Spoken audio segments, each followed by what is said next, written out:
Ada seorang syekh cerita dalam salah satu ceramahnya, cerita tentang seorang dokter perempuan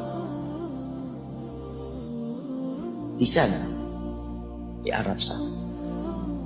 Ada seorang anak lelaki bawa ibunya masuk ke dokter ini. Subhanallah, ibunya ini gila. Anak-anak muda belum nikah, dia bawa ibu. Nanti ibunya tersenyum sendiri, ketawa sendiri. Masuk ke ruang dokter itu, mejanya dokter diputerin sama ibunya. Anaknya minta maaf, ya dok, kata dia, sekali-kali nanti ngeliat di televisi dokter itu ada gambarnya Ka'bah. Ibunya ngomong, nak, kau bukan nak ngomong, kamu bohong Mat, kau bohong sama ibu. Katanya mau dibawa umroh ibu, kata dia. Nanti diludahin anaknya, digigit anaknya, nanti kerudungnya ibunya terbuka, dipasangin lagi.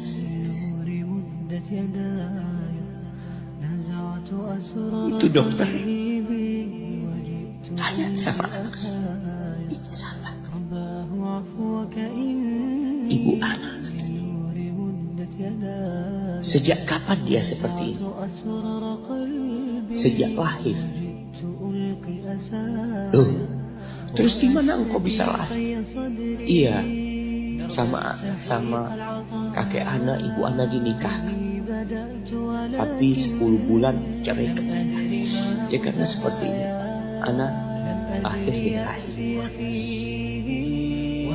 Dan seperti ini kakak dia. Engkau berbakti sama dia, kata dia. Dia kan gak kenal sama engkau. Iya, dia gak tahu sama anak, tapi Allah tahu kalau dia ibu anak. Tahu kalau dia ibu anak.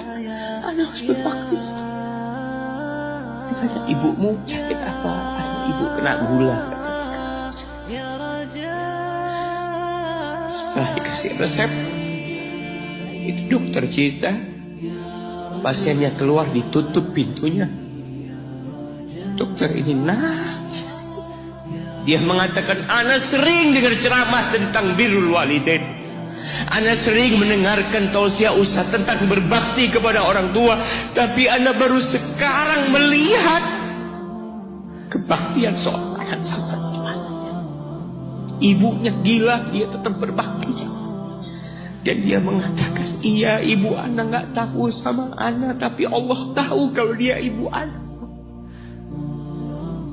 Dan yang ngasih wasiat supaya kita berbakti sama orang tua itu Allah, jemaah.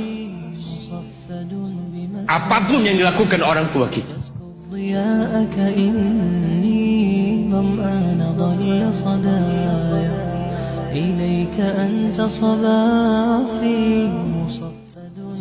Apalagi ibu. Allah katakan, hamalathu ummuhu kurha wa wada'athu kurha. Ibu kita, hamil kita itu dalam kondisi yang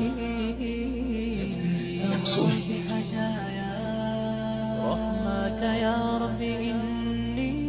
Ada ibu yang harus bed rest demi anaknya lahir. Demi kita lahir, ibu kita itu bed rest. Capek dikit keluar darah. Ada yang harus hamil kita dalam kondisi dia ditinggal sama suami.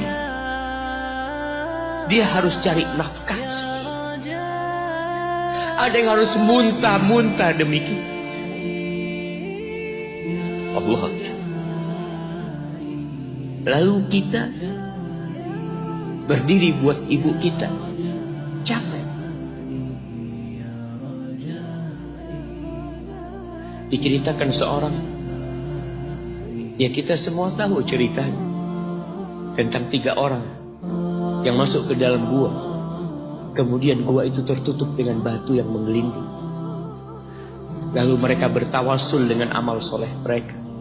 Salah satunya yang mengatakan, ya Rabbi, Allahumma, ya Allah, aku punya 2 orang tua. Aku punya 2 orang. Yang aku senantiasa memberikan susu kepada keduanya sebelum keluarga yang lain minum susu. Dia sudah menikah, dia punya istri, punya anak.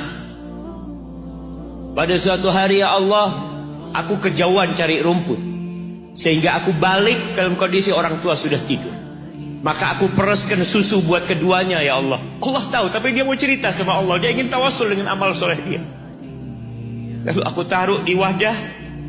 Aku datang ke bapak ibuku, mereka tidur. Maka aku berdiri di hadapan kedua. Jamaah, bukankah bisa dia taruh di sebelah meja ibunya susu itu? Dia ambilkan meja, taruh di sana, dia bisa tidur. Dia sudah berbakti sama orang tuanya dengan seperti itu. Tapi anak ini tidak. Aku berdiri, ya Allah, aku gak ingin membangunkan keduanya. Dan aku terus berdiri, aku pegang itu susunya. Sampai mau subuh bangun, aku serahkan kepada kedua. Anak-anaknya nangis minta susu. Kata dia, lah, sampai bapak ibu aku minum. Kalian jangan minum. Kita kadang-kala sudah menikah lebih peduli sama istri kita, lebih peduli sama anak-anak kita. Nggak ada hadis yang mengatakan anak itu pintu surga, jemaah. Yang ada itu orang tua pintu surga. Kita peduli sama anak-anak kita. Beli oleh-oleh buat istrinya. Ditelepon istrinya mau apa, kepingin apa. Pernah kan kau telepon ibumu, tanya, Umi kepingin apa, Umi? Ana lagi dalam perjalanan, Umi.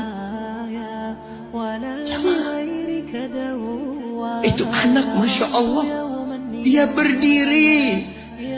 Kenapa dia kuat, jamaah? Karena dia tahu Allah yang nyuruh dia berbakti. Mungkin tidak ada yang melihat berdirinya dia, tapi Nabi ceritakan berdirinya dia. Dari malam jamaah sampai pagi, berapa jam dia ingat, ibuku hamil aku 9 bulan. Capek. Ana semakin tahu dengan tugas besar seorang ibu dan pengorbanan seorang ibu setelah Ana menikah. Setelah Ana tahu bagaimana istri Ana hamil, ketika dia harus tidur gak enak, makan muntah aja, Ana melihat istri Ana sampai lemes. Ya, Ana ingat begini ibu Ana hamil. Lalu kita lupa, jemaah. Kita sok sukses, mungkin engkau lebih sukses dari orang tua. Tapi kalau nggak ada bapak ibu, engkau nggak akan pernah lahir di muka. Allah ceritakan ibunya hamil dia. Wa wada'athu kurha, dan melahirkannya dalam kondisi sulit. Kadangkala perut ibu kita itu disobek demi kita keluar dari perut ibu kita. Antum meninggalkan luka di ibu, itu dijahit. Kalau antum anak ketiga, Allahu Akbar, berapa kali dibelah perut ibu kita aja. Tubuhnya jadi jelek gara-gara kita. Tapi dia nggak peduli, yang penting antum lahir dengan selamat. Kalau ibu kita dikasih pilihan, ini nggak bisa diselamatkan, salah satunya akan meninggal. Kira-kira apa kata ibu antum? Iya, nggak apa-apa dok, selamatkan bayinya dok.